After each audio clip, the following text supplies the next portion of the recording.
Good morning, everybody. Hopefully, everybody had a good Tuesday. Mine was busy, but but fun. I got notified by one of my subscribers about back in 2021 to 2023, there were some churches that were burned down here in Edmonton. About 33 churches.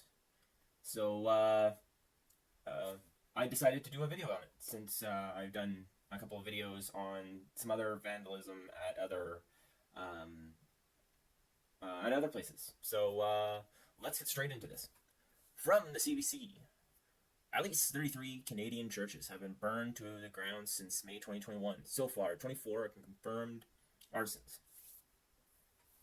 So yeah, this was back during the bad cough and kind of around 20, I think early to mid 2023. Um, and it had a lot to do. Well, I don't think everybody has been found who's done the arson attacks yet, but we're assuming most of this is based around the residential school findings of the First Nations people here in Canada. So,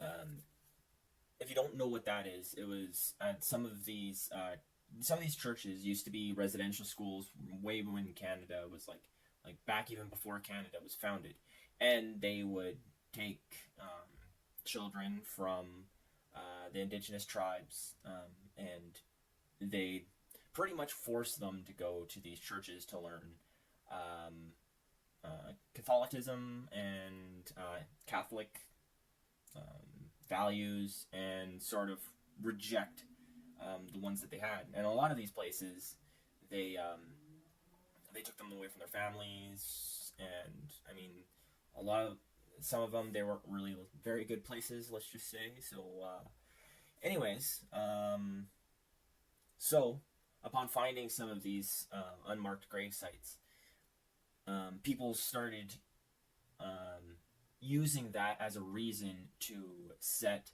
these churches on fire. So, I mean, at a certain nobody should be setting buildings on fire just because an atrocity happened in the past, or just because you don't like a certain religion. Nobody does that. No, that's not how you deal with. That's not how you solve things. Violence just perpetuates violence. It doesn't. People will just condemn you and then forget about it later. What you have to do is you have to go through the normal courts. You have to go through um, um, public change, societal change. You have to change the culture, and that doesn't really have happen when you create violence. Sure, that creates outrage right away, but you tend to make people reject your cause when you start doing stuff like this. And I bet you that since it says there were 24 confirmed arsons, that I bet you quite a few of those are just like crazy people using these grave sites, unmarked grave sites, as a reason to create arson because they're crazy. So that's the other thing you do when, I mean, if you're thinking of starting or doing violence because something bad happened, you're just giving crazy people a reason to do something terrible. And when they do something, it's not going to be like something low tier. It's going to be bad. I'm not saying burning down a church is low tier. Anyways, let's go. In a barren field in the sagebrush alongside a road in Ozoyu's Indian Band, Chief Clarence Louis stands on top of a concrete pad and surveys the rubble in front of him. In front of him, what used to be the entrance of St. George, a simple wooden church that hosted countless community celebrations, dinners, and religious services. on the reserve just north of the Canada-U.S. border in central BC. The church has stood there since June 21st, 2021, until someone burned it to the ground. That's what the church used to look like. There's a lot of them. And there's a big interview that CBC did about this church. I'm gonna pass it. So go and dig into, or I'll put a link actually down below, and then you can look at the article and see the whole interview that they did, because it's really it's a really good article on how the reserves, people on the reservations, feel about these sort of things. So, and I mean, if they, how they feel about people burning down the churches that are on their land. So other communities in Western Canada, including some First Nations, also have been impacted by fires. CBC News has examined 33 churches that burned down since May of 2021, and just 2 were ruled accidental. Investigators determined 24 were deliberately set, while others are still under investigation. And I'm not quite sure if they're still under investigation or not,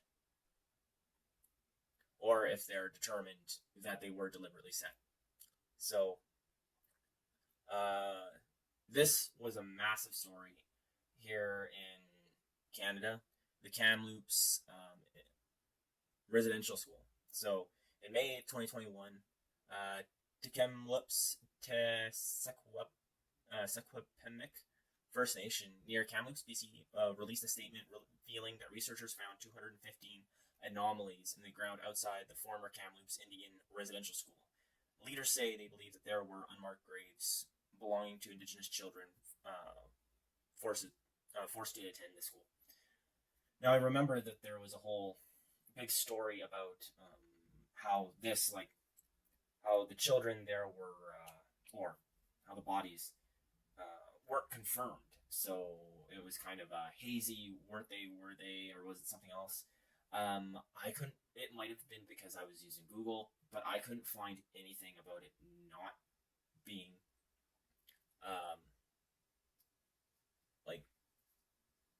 sorry, I'm trying to be YouTube correct here, but not being children. So I'm gonna go with that. Let me know in the comments below if there is evidence of it actually being something else. And also, while you're there, if you like this, hitting the subscribe button would be good. I know, shameless plug, but anyway, also, yeah, so let me know. And then also include a link in that comment as well, because I definitely like to make a follow-up if there's enough true articles saying that this isn't the case. This is just an early thing that came up. But so, as CBC does, they created big story here, but they say that this Catholic Church ran as a school until 1969. It was estimated that 150,000 children were sent to school from the 1830s till 1997, which isn't that far back. In addition to the schools, Catholic missionaries in the 1900s built churches on reserves throughout Canada. I'll let you guys read the history of it when you click on the article, and just keep on going with this. It says on the outside of the church fires, many Indigenous and political leaders were quick to blame it on unresolved anger over the situation. But they wanted, down here, they reiterate that burning things down is not their way. And this is a quote from Perry Bellegarde, the National Chief Assembly of First Nations. Our way is to build relationships and come together. And that's the way you do it, people. That's the way you change things. You don't create violence. You build relationships with other people. Try to understand them. And then you change them. I can't remember. There's a story of a guy in the States. He was a black dude. I think he was religious or something like that. And what he used to do was he um, set up or like went to clan meeting, yeah, clan meetings, and he talked to the people there about why they believed what they believed, and just talked to them about himself, and like talk to these like clan members like they were human people and not didn't shame them. And he converted people away from like being a clan member. Oh, I can't say that. But yeah, converted them from being part of the Ku Klux Klan. So it's sort of something like that, right? Is what they're trying to say. Is they're trying to say is the way they want to do things is build relationships with people of all faiths and come together rather than creating violence.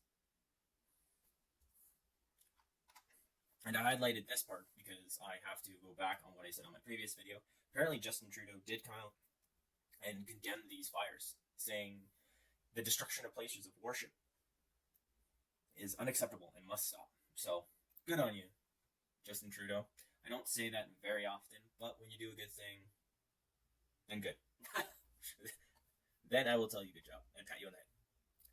So down here, they said, in weeks after the announcement in Kamloops, 11 churches were burned down in Western Canada.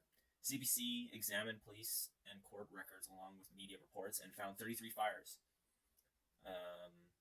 that destroyed churches from May 2021 until December 2023.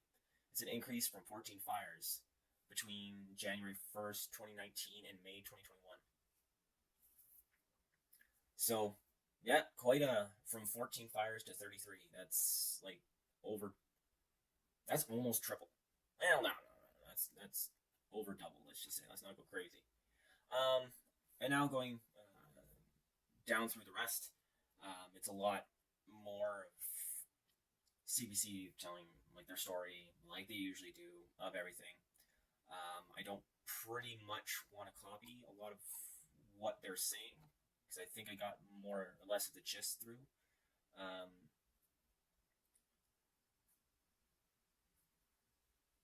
A lady, they have a quote from a University of Alberta professor. Her name's Paulina Johnson. She tries to give a little bit of like a reason of why. She says that it gives them a voice because for the longest time Canada hasn't really actually acknowledged us. And I think, well, from what it says right here, she's talking about Indigenous people. But I want to make this clear. Like, they at this time they had made arrests. They didn't come out and say like if they're Indigenous or not, and we actually don't know if they are. These could just be really terrible. Okay, these could just be bad people doing bad things of any race, creed, lineage, whatever. So, just want to make that super clear because I know this article it like really focuses on the First Nations, so it's actually kind of seeming to create a narrative. So just make that clear. Then they have some cases before the courts at this time.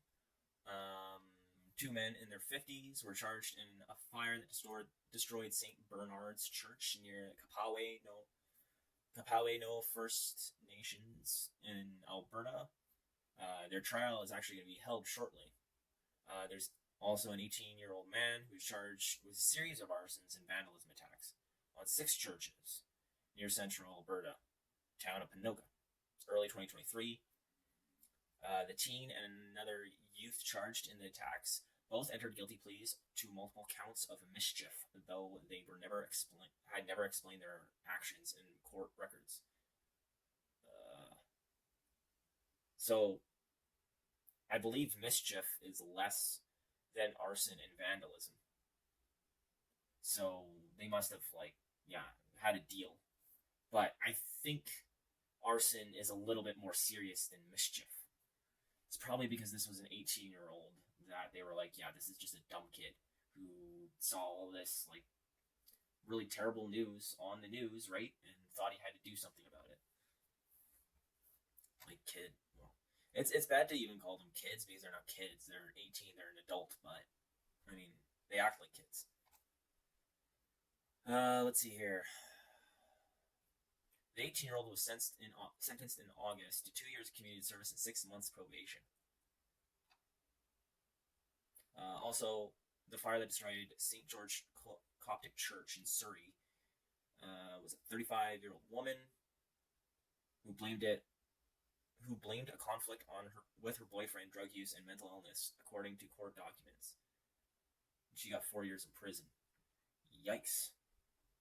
That's not a good excuse, like, at all, and that reflects in her sentence. Community grief, and this is St. James Baptist Church that burned down in Moorville, Alberta. I hate how they put ALTA, because I always think Atlanta. Anyways, on June 30th, 2021, it was burned down. Here are some pictures of that. An RCMP, this is a former fire chief, Ron Cust. This is a quote from him. We are able to retrieve what we could, but the structure was burned so hot that I couldn't even find a piece of the pew. He said, no one was ever charged for the fire, but Cust says parishioners aren't looking to assign blame. Why would we single out one part of the community and target them for it? That's his quote. We know what happened was wrong. And that's the way to deal with this. That is the way to deal with this. So they have other stories about it. They have salvaging bells, salvaging other stuff, but this is kind of running a little bit long. This was a really, really dark time in Canada's history, stemming to blamed on another really, really dark time in our history. A lot of times in the past, we do stuff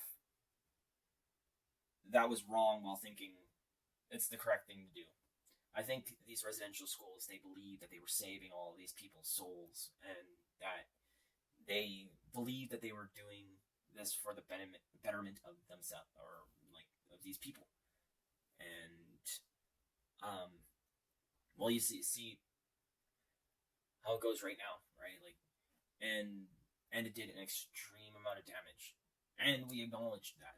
But I think this can be chalked up to that old saying of the path paved to hell is paved with good intentions, or the best intentions.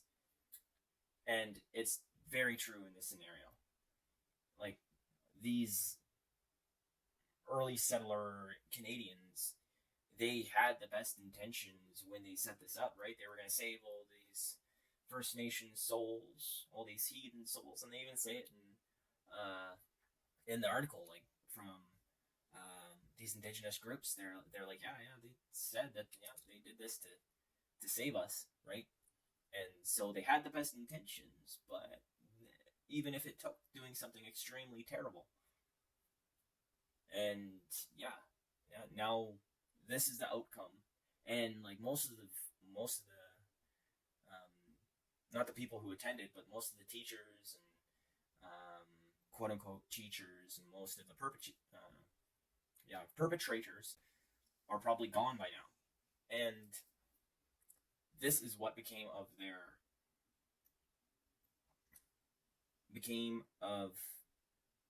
their actions. So I know this is a lot for this morning, but